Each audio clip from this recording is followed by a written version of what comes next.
से रानी बातचीत करती है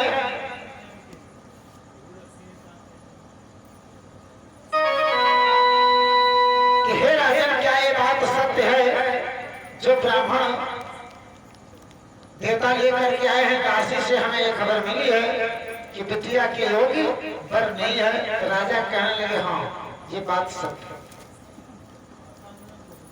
और इतना ध्यान है, चलो कहीं अगर विधाता ने लिखा होगा तो पुनः प्रयास किया जाएगा।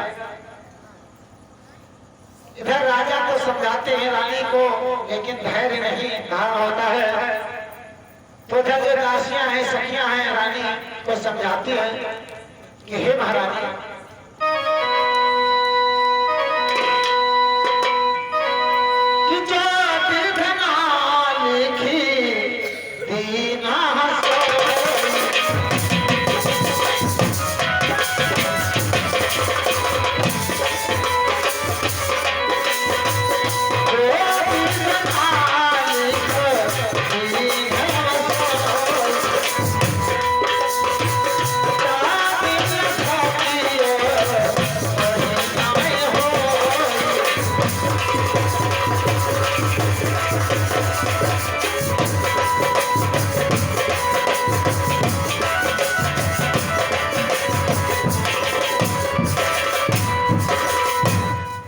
सभी सखियां जो है धैर्य धारण कराते हैं कि महारानी विधाता को जैसा मंजूर होगा उसी प्रकार से सब कुछ हो। अब क्या पता विधाता ने ऐसा कुछ न लिखा हो, इसलिए धैर्य धारण करो, इसी में यानी की भलाई होगी, इसी में भला होगा। और धीरज मन रानी को आवा, अपने तन को धीर बनावा। सखियों के कहने पर रानी धैर्य धारण कर लेती है, लेकिन जब बेटी मैना ने सुना कि हमारे योग्य वर नहीं मिला है कहीं पर, तो महाताज दी सी अन्न और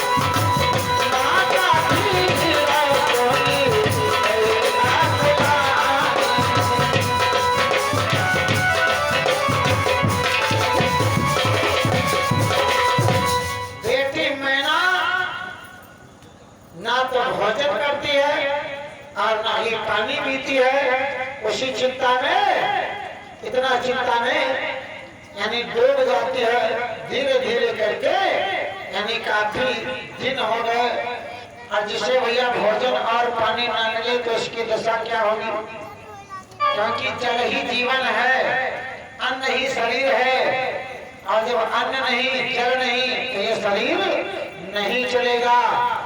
इसलिए धीरे धीरे करके वो यानी शरीर से कमजोर हो गई।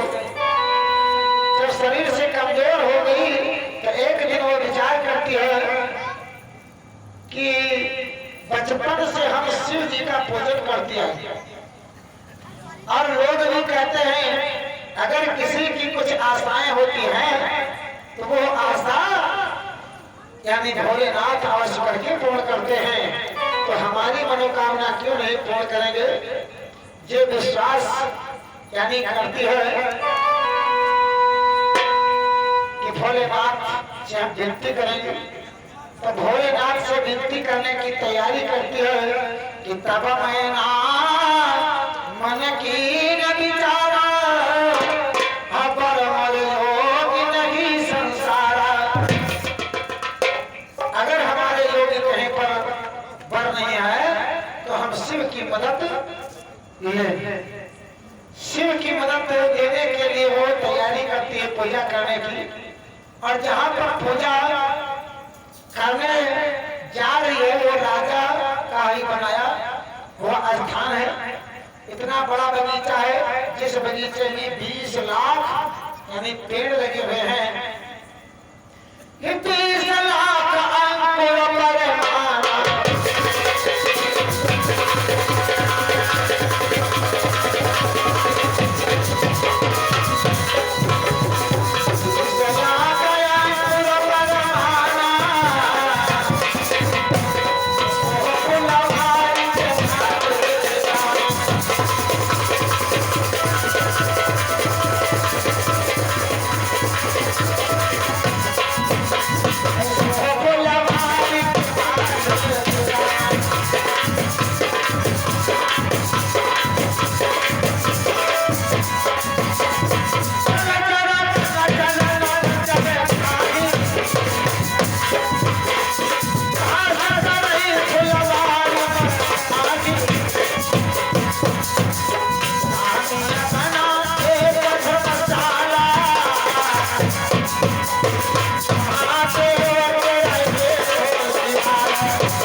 उसी तालाब में यानी पशु पक्षी इत्यादि सभी जो है जल पी करके जीवन प्राप्त करते हैं। हर प्रकार के यानी जीव उस बगीचे में निवास करते हैं। उस बगीचे के बीच में यानी धर्मशाला बना है। महादेव जी का एक सुंदर स्थान है जिसका नाम शिवाला कहा गया है।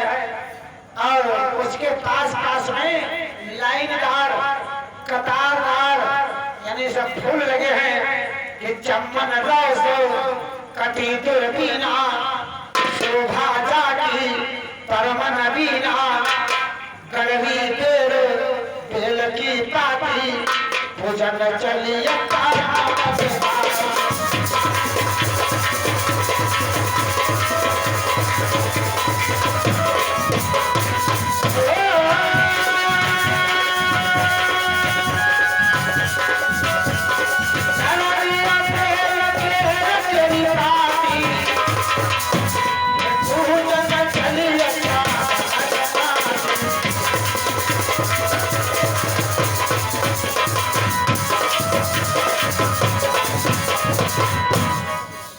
सामग्री हाथ में है और ब्राह्मण देवता यानी साथ में पूजा कराने वाले साथ में यानी सखियां भी हैं।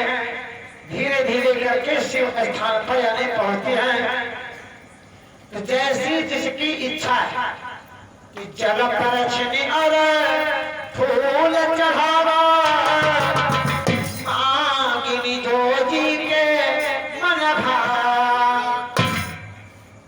यानी जिसे कहते हैं रुद्राभिषेक, जिसे कहा जाता है रुद्राभिषेक। वह ब्राह्मण देवता मैना से रुद्राभिषेक करवाते हैं और बाकी जो साथ में सखियां हैं जिस प्रकार से साथ देती हैं पूजा करती है अपनी अपनी इच्छा यानी प्रकट करती है।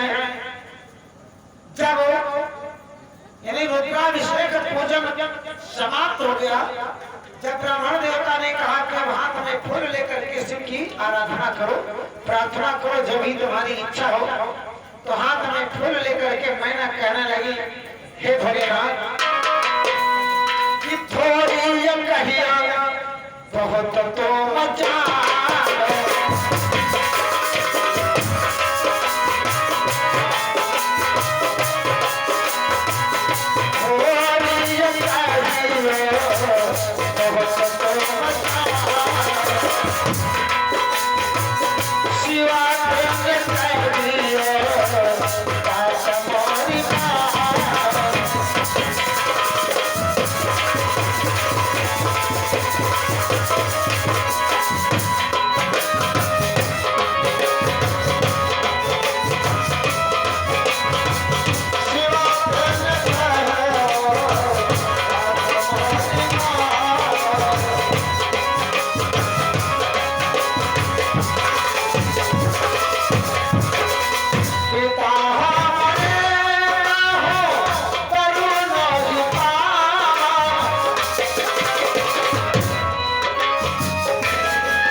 कहना चाहते हैं बस इतना समझो कि हमारे पिता हमारे योग्य कहीं सुंदर पर तलाश नहीं कर पाए हैं, इसलिए हमारी प्रार्थना स्वीकार करो कि इष्ट देव बर खोज बताओ ताही सो मोरा ब्याह रचाओ।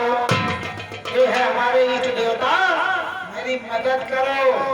अगर संसार में कहीं मेरे योग्य सुंदर बर है तो वो पता हमें बताइए। कि वंदे देव उमापति सुर गुरु वंदे जगत कारकं वंदे पन्नग भूषणं मृगधरं वंदे पशुनापतिं वंदे सूरिश शंखवहिनेनं वंदे मुकुन्दं प्रियं वंदे भक्तजनार्दनः चवरदं वंदे शिवशंकरम्। हे भोलेनाथ, आप तो सर्वव्यापी है और निरंकार भी, इसलिए हमारे योग्य वर की तलाश करके मुझे बताइए। इधर मैना की प्रार्थना पर भोलेनाथ प्रसन्न है और ढूंढने लगे वर कि इसके योग्य वर कहाँ है। कि चहुनी संदेश समझाई बड़े बड़े राज दुआर भर दयानंद मगहरी बसे रूप नहीं संसार।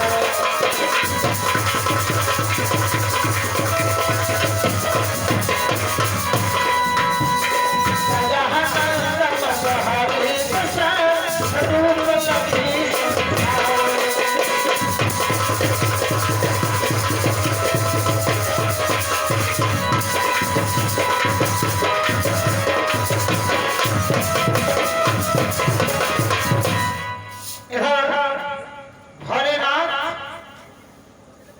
नहीं देखने लगे संसार को कि इसके योगी वर कौन है। तो मगहर देश के राजा दयानंद, मगहर देश के राजा दयानंद उनकी नजरों में आए कि उसी के साथ में इसका विवाह यानी संपन्न होगा। इसलिए आवाज करने लगे, बेटी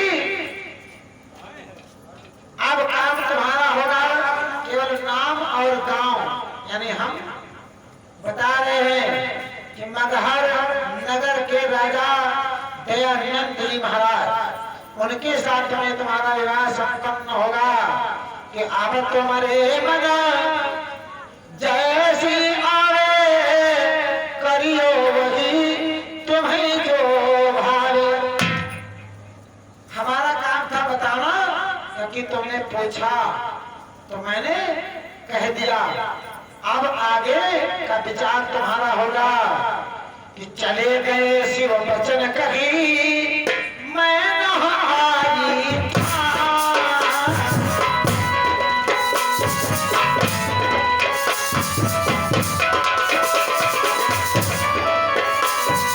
प्रतिदिन करती सोच है कहीं मुझसे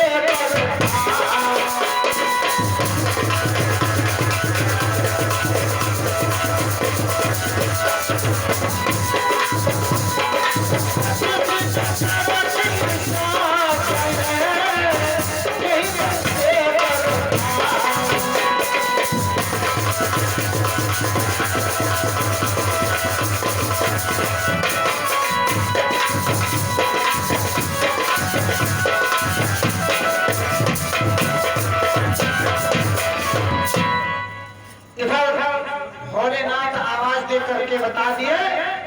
और उधर ये बात लेकर के मैना वापस अपने घर पर आई और विचार करती है कि पता तो मिल गया लेकिन काफी दूरी, और कौन वहां जाए, कौन पता लगाए, कैसे मुलाकात होगी। इस विचार में मैना हो गई। तो उसी मैना के घर में एक तोता पाला हुआ होता है, क्योंकि बड़े बड़े घरानों में पक्षी पाले जाते हैं। इधर राजा क्या यानी तोता पाला है जिसका नाम है गंगाराम। उस तोते का नाम है यानी गंगाराम। उसके पास में जाकर के यानी पहुंचती है मैना, और जब पास में जाकर के मैना यानी पहुंची तो तोता जब देखता है मैना को तो आवाज करने लगा कि हे राजकुमारी, तुम बहुत दुबली पतली हो गई हो, क्या बात है, ये सब क्या है, क्योंकि ऐसे पहले नहीं थी, कुछ अपनी समस्या मुझसे बताओ। कि पूछा ही पहचाना सुहामैना,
मैना कहने लगी, अरे तोते, तू है पक्षी, अगर हम अपना दुख तुमसे कहें तो क्या तुम यानी हमारा दुख समझ पाओगे?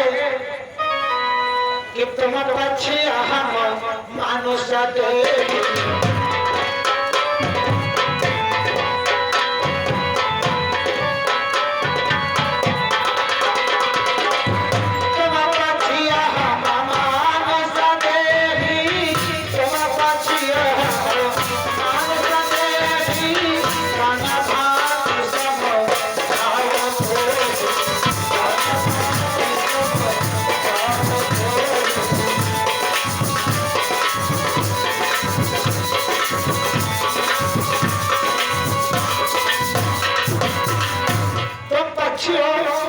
और हम हैं मनुष्य, ये हमारी तुम्हारी बात कैसे बनेगी? तुम हमारा दर्द क्या समझोगे? तो तोता कहने लगा, राजकुमारी, हम वास्तव में हैं पक्षी, लेकिन फिर भी दर्द समझ सकते हैं। क्या दर्द है, क्या परेशानी है? तो मैना कहने लगी, हे तोते,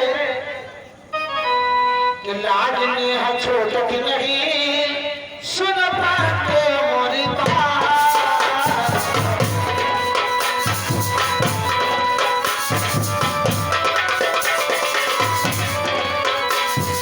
लाज ने छोट की नहीं सुन पाते मोरी बात,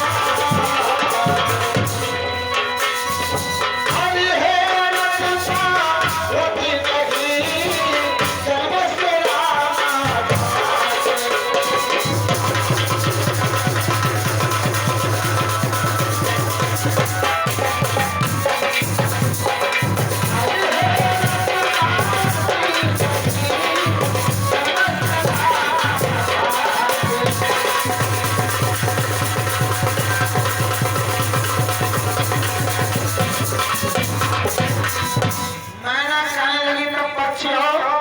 अगर पूछ रहे तो हम बता रही हैं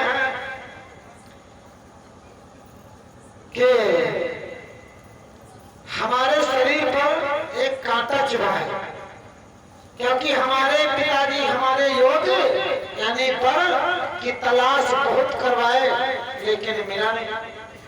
और जब पर मिला है तो पता नहीं, जब पर मिला है तो पता नहीं, केवल हम इतना बता सकती हैं केवल। तो तोता कहने लगा, अगर ऐसा है तो हम तुम्हारी अवश्य करके मदद यानी करने के लिए तैयार हैं। कि जाना हो नगर जो